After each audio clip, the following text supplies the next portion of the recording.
I was in my bedroom, looking out the window. It was raining. I looked down the bottom at the car park. We lived on the 5th floor, so I had to stand on a chair and press my face close to the glass. My little sister was down there. Recognized the little yellow raincoat. Couldn't see her face. Had the hood up. She was walking a little fluffy toy dog. She had it on a leash. You know, like a 5-year-old would have, pretending it was real. But she kept dragging it behind her through puddles and mud, and she was purposely positioning the little thing in the road in such a way so that the cars driving by couldn't see it and just kept running it over. I know what she's doing. You know, later she will write my name all over it, asking Mum and Dad to buy her a new toy since I broke her old one. I was about to open the window and shout at her. But when I opened the window and looked again, I realized something terrifying about the toy. The toy was moving. It was a real dog. Its back legs were completely mangled. Bits of flattened skin and that. She sat between parked cars, gently pulling on the leash to make sure the dog stays in the best position. But since no more cars were coming through, she stood up and continued kicking and stepping on it. I quickly opened the window and shouted at her, telling her to stop. But halfway through the sentence, looking at her dipping her fingers in the dog's body and then tasting it. No, this is my sister. Without even looking up, still holding the leash, with the dog now face down, floating in the water behind. She just stood there, waiting for me to say or do something. I realized I'm in a dream. I tried to wake up, but I couldn't. When I looked out the window again, of course, there's nobody down there now. I closed the window and in total panic, jumped off the chair I was standing on, jammed the door with it, and quickly crawled under the bed. The chair I wedged the door with kind of didn't fit too well. There was a gap with squeezing out. As I'm watching the door, I keep trying to wake up and trying to scream, but I can't. Suddenly I hear the front door opening and slamming really hard. Complete silence follows. But I can tell there's now something sitting in the corridor. Here he goes, this is my door. His frantic breathing me out. I want to run, but there's no way I can't take this anymore. Yes, I'm fucking scared for sure. The dog will hit so fucking hard. It almost totally fell apart. I want to scream and shout right now, but the trauma won't allow.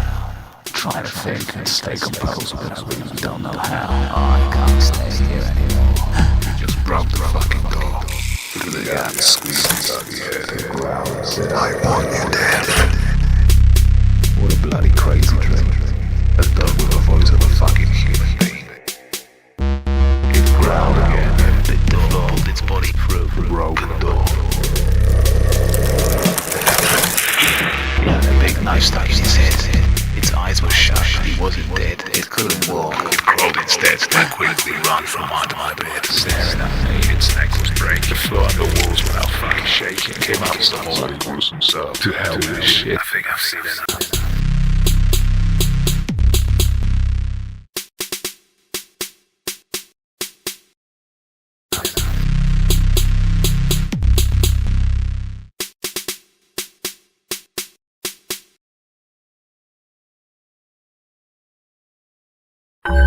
When I woke up, oddly enough, I was happy to hear my dad's voice. Look at me, look at me, he kept saying.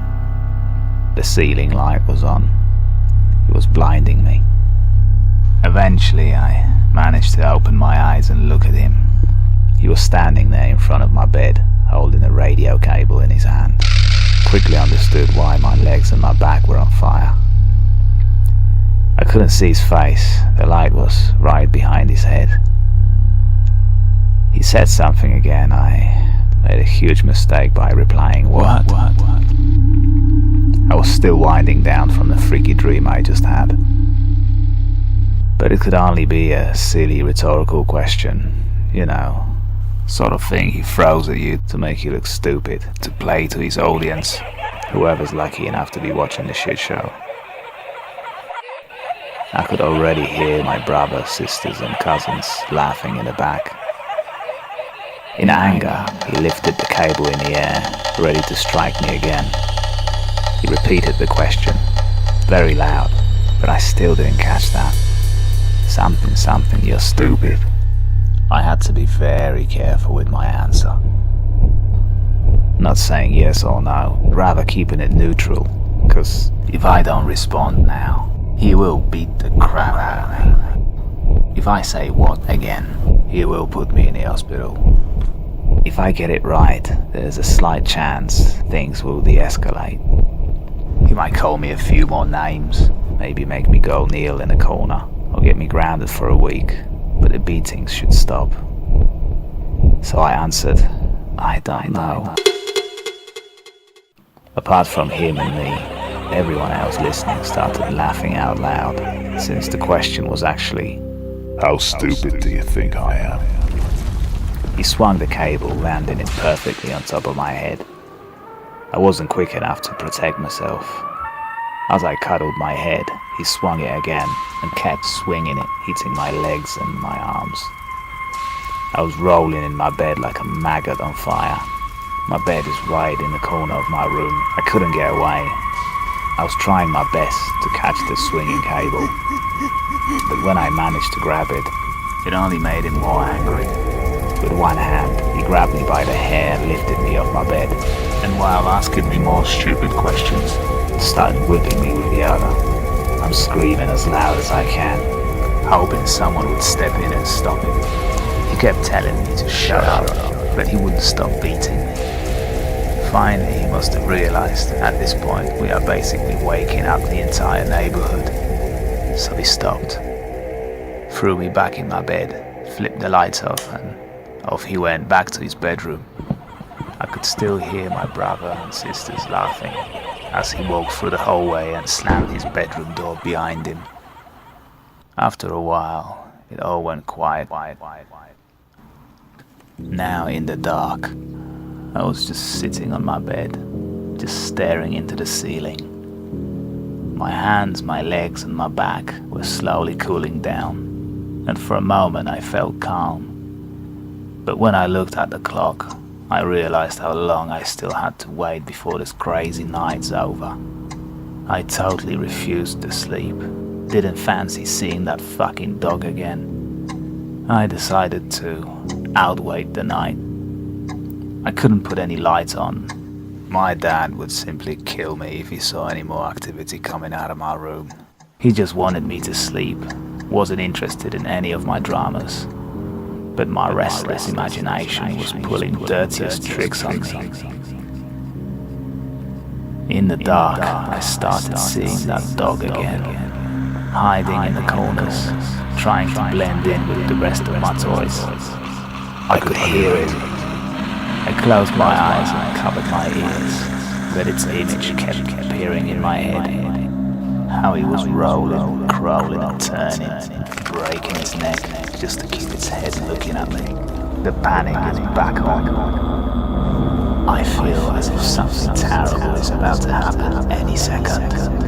I started singing a song in my head I used to like, but nothing was working, and now I was even too scared to open my eyes again.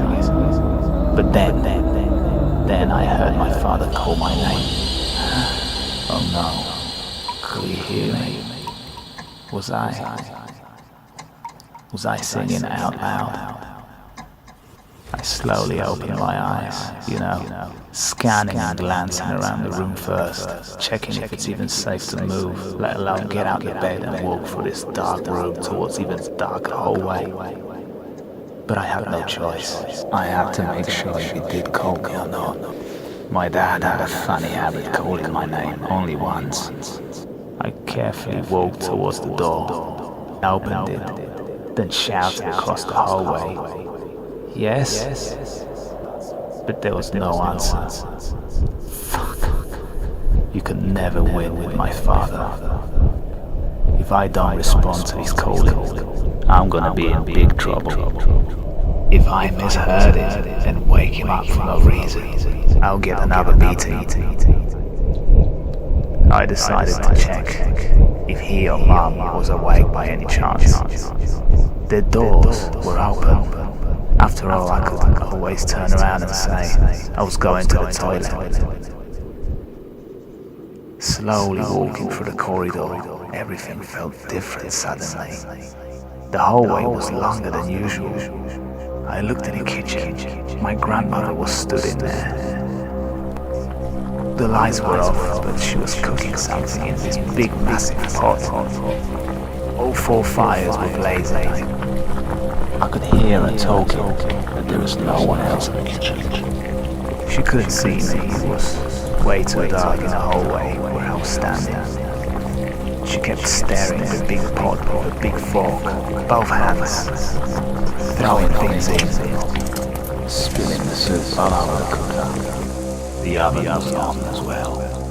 She was checking and kept opening the doors. Using the same fork she was stirring the pot with, she was now checking whatever was cooking in the oven to see if it's ready.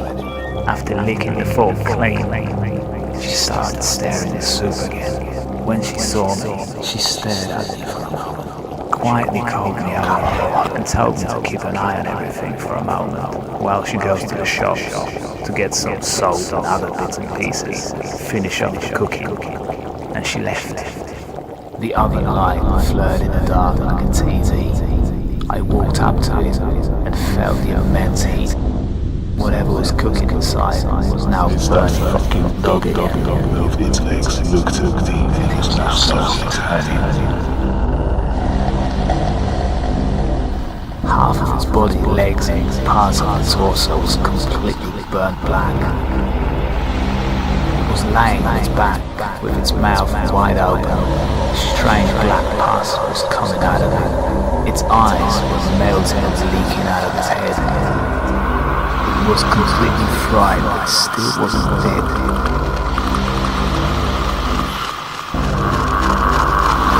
The big pot on top of the cooker rattled. The lid was lifted and fell to the floor. Bubbles and foam were pushing everything out of the pot. Shit spilling everywhere, putting the fires out below. I looked at the worktops. They were full of dead cats and other strange-looking mangled creatures. I tried to run, but the floor was suddenly very slippery. I could only move very slowly. Eventually, I managed to get out of the kitchen. I'm now back in the corridor, only to hear someone frantically trying to open the front door. I heard my father calling my name again, this time repeatedly, which is totally unusual for him. He never does that. Behind me in the kitchen, the oven door crashes open. The glass explodes everywhere, a bunch of things falling to the floor. I can't see anything, I'm running through the hallway. It's completely dark. I'm desperately trying to get to my parents' bedroom. But I can't find the door. The wall is there, but the door is missing. And behind me,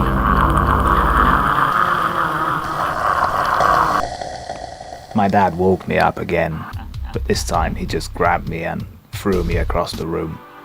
I woke up in midair, landed on my ass, but kept sliding backwards, hitting the door with the back of my head. I almost went back to sleep. The ceiling light was blinding me again. Before I could open my eyes properly, he grabbed me by the hair and dragged me to the very end of the hallway, near the front door. Slapping my head a couple of times, he said, "No more sleeping for you, you little idiot. You're gonna stay here till morning." He told me to kneel on top of the doormat. It was made out of hard rubber. It had many little uneven pins on it. It was like kneeling on fucking gravel. He threw the radio cable on the floor next to me, saying, if he finds me sleeping, this is how he's gonna wake me up. My mother came out as well, but only to use the bathroom. She didn't even look at me. I was waiting for her to come out. I was gonna ask her if she could leave the light on. The bathroom light was shining into the hallway when the door was open. It wasn't very bright, but it was just enough to pierce the gloom. But she stayed in there for ages. The bathroom door had a big gap at the bottom, a straight line of light. I kept looking at it while crossing my eyes and tilting my head. It was the only thing I could see in the dark. I could hear the lift outside in constant use, repeatedly stopping at every floor and moving again. Or perhaps someone pressed all the buttons. We did that once with my friends to prank and annoy older neighbors. But the clicking and clonking noise started bothering me after a while. So I stood up to press the red reset button to make the lift stop. But the console with all the buttons was now on the lift ceiling. I tried to push the door open, but it wouldn't open. It was jammed. The lift suddenly started moving up. I couldn't do anything to stop it. I backed away from the door to the back of the lift. The lift kept going, got to the very top floor and stopped. There was somebody standing outside the lift, waiting to get in.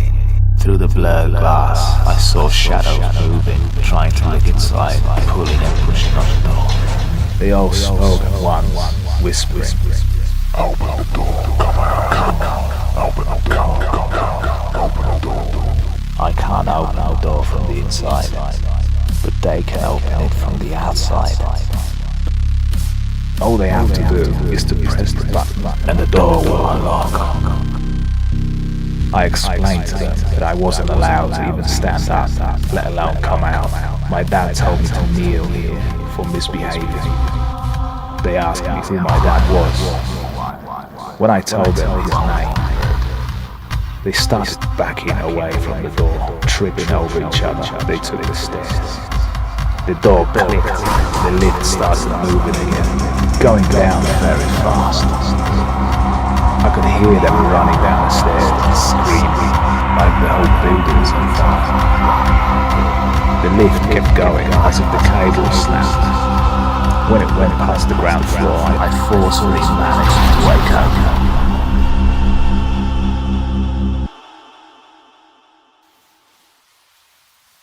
When I opened my eyes, the bathroom door was open.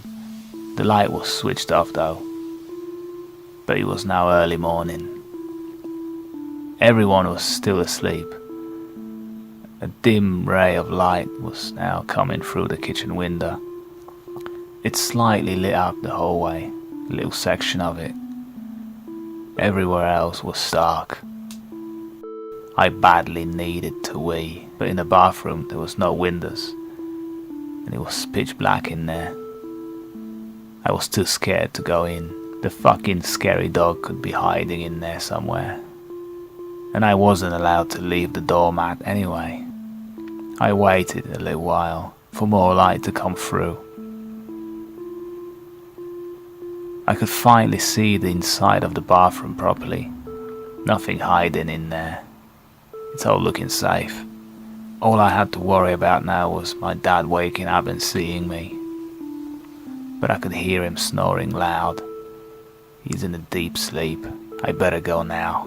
Quickly but quietly I managed to sneak into the bathroom and do my business. But before I could finish, suddenly I was standing in complete darkness again. And this voice said, Watch this. I'm gonna scare you to death now.